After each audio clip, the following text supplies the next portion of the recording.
Guys, আজকে আমি তোমাদের সঠিকভাবে র্যাঙ্ক পুশ দেওয়া শিখাবো। যাই হোক, অ্যাকশন মুভিজের মতো এন্ট্রি না নিলে ভালোই লাগে না। লা লা লা লা লা লা লা লা লা লা। আর গাইস, তোমরা সবসময় মনে রাখবে পিকেএমএ র্যাঙ্ক পুশ দিতে হয়, আর কারণ এখানে এনিমি কম থাকে। যাই হোক, আগে লুট করে নেই, তারপর আমি দেখাবো কিভাবে র্যাঙ্ক পুশ দিতে হয়। এই যে গাইস, দেখো আমার মতো ঠিক কিভাবে বসে বসে হাঁটবে, জানো তোমাকে দেখলেই বোঝা যায় তোমার ডায়রিয়া হয়েছে।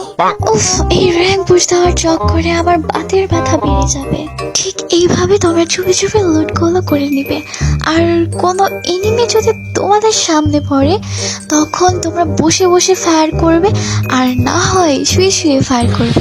এতে করে হবে কি জানো, এতে করে যে তোমাদের হেডশট লাগে না, ওটা খুব ভালোভাবে লাগবে। তারপর খোলা মাঠে এইভাবে বসে বসে যাবে। যাই হোক, আমি আমার হিরো আলমকে খুঁজতে যাচ্ছি, আর একবার যদি আমি পেয়ে যাই তাহলে আমি মেরে ফেলবো।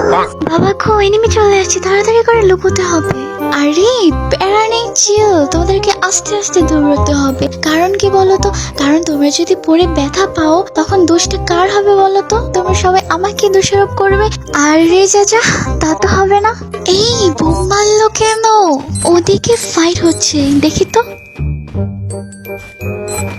ওই যে আমার হিরো আলম।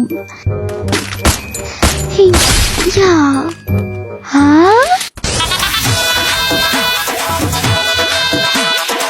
अरे गाइस, बोले शीला, टेंशन लेने का नहीं, टेंशन देने का है।